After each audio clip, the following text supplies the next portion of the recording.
ನಮಸ್ಕಾರ info with Swati ಚಾನಲ್ಗೆ ಆತ್ಮೀಯವಾದ ಸ್ವಾಗತ. ಇವತ್ತು ಗೃಹಲಕ್ಷ್ಮಿಯರಿಗೆ ಯಾರಿಗೆಲ್ಲ ಹಣ ಬಂದಿಲ್ಲ ಅಂತ ಹೇಳಿ ಇನ್ನ ಕಾಯ್ತಾ ಇದ್ದೀರಾ, ಏನು ಮಾಡಬೇಕು ಅಂತ ಗೊತ್ತಾಗ್ದಿಲ್ಲರೆ ನೋಡ್ತಾ ಇದ್ದೀರಾ ಅಂತವ್ರಿಗೆ ಈ ವಿಡಿಯೋದಲ್ಲಿ ತುಂಬಾ ಇಂಪಾರ್ಟೆಂಟ್ ವಿಚಾರನ ನಾನು ಹೇಳೋದಕ್ಕೆ ಬಂದಿದ್ದೀನಿ.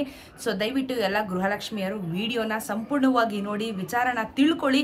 ಸೊ ಮಿಸ್ ಮಾಡ್ಕೊಂಡ್ರೆ ಆಮೇಲೆ ನಿಮಗೂ ಸಹ ಏನು ಮಾಡಬೇಕು, ಮುಂದಕ್ಕೆ ಹಣ ಬಂದಿಲ್ಲ ಅಂತ ಅಂದರೆ ಏನು ಮಾಡೋದು ಅಂತ ಹೇಳಿ ಮಿಸ್ ಔಟ್ ಆದರೆ ನಿಮಗೂ ಮತ್ತೆ ಫಸ್ಟಿಂದ ಕನ್ಫ್ಯೂಷನ್ ಶುರುವಾಗುತ್ತೆ. ಸೊ ಇವತ್ತು ಗೃಹಲಕ್ಷ್ಮಿ ಬಗ್ಗೆ ಬಂದಿರುವಂಥ ಅಪ್ಡೇಟ್ಸ್ನ ಮಾತಾಡ್ತಾ ಹೋಗೋಣ. ಚಾನಲ್ನ ಸಬ್ಸ್ಕ್ರೈಬ್ ಮಾಡಿಕೊಂಡು ವಿಡಿಯೋನ ಕಂಪ್ಲೀಟ್ ಆಗಿ ಸ್ಕಿಪ್ ಮಾಡ್ತಿರೋ ಹಾಗೆ ನೋಡ್ತಾ ಇದ್ದೀರಾ ಅಂತ ಭಾವಿಸ್ತಾ ಇದ್ದೀನಿ. ಸೊ ಯಾಕಂದ್ರೆ ವಿಡಿಯೋನ ಕಂಪ್ಲೀಟ್ ಆಗಿ ನೋಡ್ಬಿಟ್ರೆ ನಿಮ್ಗೆ ಆಕ್ಚುಲಿ ಯಾವುದೇ ರೀತಿಯಾಗಿರುವಂಥ ಡೌಟ್ಗಳು ಬರೋದಿಲ್ಲ. ಬಿಕಾಸ್ ನಾನು ವಿಡಿಯೋದಲ್ಲೇ ಎಲ್ಲಾನು ಆಲ್ಮೋಸ್ಟ್ ನಿಮಗೆ ಎಕ್ಸ್ಪ್ಲನೇಷನ್ ಕೊಟ್ಟಿರೋದ್ರಿಂದ ಎಲ್ಲರ ಡೌಟ್ಗಳಿಗೆ ಇಲ್ಲೇ ಉತ್ತರ ಸಿಗುತ್ತೆ. ಸೊ ನೀವು ಕಂಪ್ಲೀಟ್ ಆಗಿ ನೋಡಿಲ್ಲ ಅಂದ್ರೆ ಮತ್ತೆ 108 ಕಮೆಂಟ್ಸ್ಗಳಲ್ಲಿ ತಿಳಿಸ್ತಾ ಇರ್ತೀರಾ, ಅದೇಗೆ ಇದೇಗೆ ಹಂಗೆ ಮಾಡಲಿ ಹಿಂಗೆ ಮಾಡಲಿ ಅಂತ ಹೇಳ್ಬಿಟ್ಟು. ಸೊ ದಯವಿಟ್ಟು ಸಂಪೂರ್ಣವಾಗಿ ಸ್ಕಿಪ್ ಮಾಡಬೇಡಿ, ನೋಡಿ ಕನ್ಫ್ಯೂಷನ್ಸ್ಗಳಿಗೆ ಇಲ್ಲಿ ಉತ್ತರ ಕೊಡ್ತೀನಿ. ಈಗ ಗೃಹಲಕ್ಷ್ಮಿಯ ಹಣ ನಾನು ಹೇಳಿದೆ, ನಿನ್ನೆಯಿಂದ 20 ಕಂತಿನ ಹಣ ಯಾರಿಗೆಲ್ಲ ಪೆಂಡಿಂಗ್ ಇದೆ, 20ನೇ ಕಂತಿನ ಹಣ ನಿಮ್ಮ ಖಾತೆಗಳಿಗೆ ಜಮಾ ಆಗಕ್ಕೆ ಶುರುವಾಗಿದೆ ಅಂತ ಹೇಳ್ಬಿಟ್ಟು ದಯವಿಟ್ಟು ಯಾರಿಗೆಲ್ಲ ಬಂದಿದೆ, ಯಾವ ಜಿಲ್ಲೆಯವ್ರಿಗೆ ಬಂದಿದೆ ನನಗೆ ದಯವಿಟ್ಟು ಕಮೆಂಟಲ್ಲಿ ತಿಳಿಸಿ. ಯಾಕಂದ್ರೆ ಅದರಿಂದ 20ನೇ ಕಂತಿನ ಹಣ ಎಲ್ಲರಿಗೂ ಜಮಾ ಆಗ್ತಾ ಇದೆ ಅನ್ನೋದ್ರ ಒಂದು ಭರವಸೆ ಕೂಡ ನಮ್ಮೆಲ್ರಿಗೂ ಸಿಗುತ್ತೆ. ಸೊ ದಯವಿಟ್ಟು 20ನೇ ಕಂತಿನ ಹಣ ಬಂದಿರೋರು ಕಮೆಂಟ್ ಹಾಕಿ. ಮತ್ತೆ 19ನೇ ಕಂತಿನ ಹಣ ಸಮೇತ ಬಂದಿಲ್ಲ ಅಂತ ಹೇಳಿ ನೆನೆ ಕಮೆಂಟ್ ಹಾಕಿದವರು ಇದ್ದಾರೆ. 19ನೇ ಕಂತಿನ ಹಣ ಬಂದಿಲ್ಲ ಅಂದ್ರೆ ತಲೆ ಕೆಡ್ಸ್ಕೋಬೇಡಿ, ಬರುತ್ತೆ. ಇಫ್ ಇನ್ ಕೇಸ್ ಬಂದಿಲ್ಲ ಅಂದ್ರೆ ನಾನು ಹೇಳೋ ಕೆಲಸನ ನೀವು ಮಾಡಿ, ಹಣ ಖಂಡಿತ ಬರುತ್ತೆ. ಸೊ ನೀವೇನ್ ಮಾಡಬೇಕು ಅಂದ್ರೆ, ಇಷ್ಟು ದಿನ ತಾಳ್ಮೆಯಿಂದ ಕೂತಿದ್ದೀವಿ, ಕಾದಿದ್ದೀವಿ, ಇವತ್ತು ಹಾಕ್ತಾರೆ, ನಾಳೆ ಹಾಕ್ತಾರೆ, ಒಂದು ತಿಂಗಳು ಬಿಟ್ಟು ಹಾಕ್ತಾರೆ ಅಂತ ಇನ್ನೂ ಹಣ ಬಂದಿಲ್ಲ.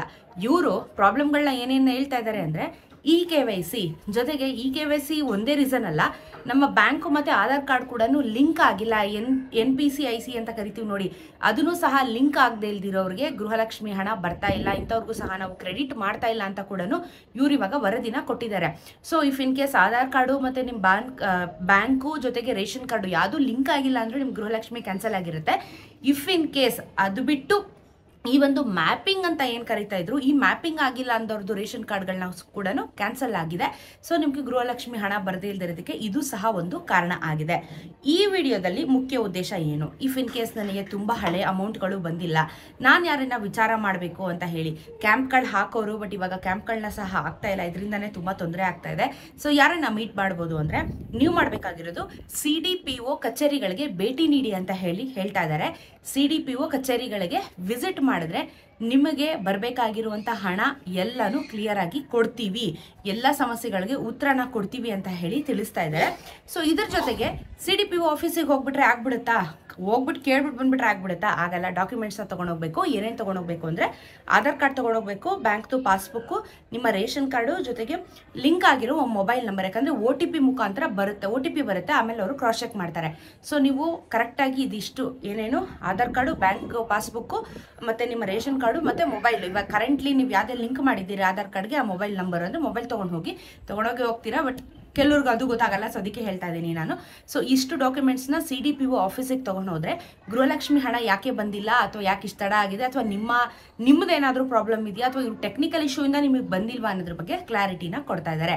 ಸೊ ಹಣ ಬಂದಿಲ್ಲ ಅಂತ ಓದಾಡ್ತಾ ಇರೋರು CDPO ಆಫೀಸ್ಗೆ ದಯವಿಟ್ಟು ವಿಸಿಟ್ ಮಾಡಿ. ಸೊ ಇದು ಇವಾಗ ಬಂದಿರುವಂಥ ಮತ್ತೊಂದು ಅಪ್ಡೇಟ್ ಗೃಹಲಕ್ಷ್ಮಿದು. ಇದೇ ಥರ ವೀಡಿಯೋಸ್ನ ಮಾಡ್ತಾ ಇರ್ತೀನಿ ನಿಮಗೋಸ್ಕರ. ಯಾವುದೇ ಸಣ್ಣ ಪುಟ್ಟ ಇನ್ಫಾರ್ಮೇಷನ್ಸ್ ಬಂದರೂ ವಿಡಿಯೋ ಮಾಡ್ತಾ ಇರ್ತೀನಿ. ದಯವಿಟ್ಟು ಚಾನಲ್ನ ಸಬ್ಸ್ಕ್ರೈಬ್ ಮಾಡ್ಕೊಳ್ಳಿ. ವೀಡಿಯೋಸ್ನ ನೋಡ್ತಾ ಇರೋದಕ್ಕೆ ಧನ್ಯವಾದಗಳು. ಇದೇ ರೀತಿ ನಿಮ್ಮ ಬೆಂಬಲ ಕೂಡ ಇರಲಿ. ಸಿಗೋಣ ಮತ್ತೊಂದಷ್ಟು ವಿಡಿಯೋ ಒಂದಿಗೆ. ನಮಸ್ಕಾರ.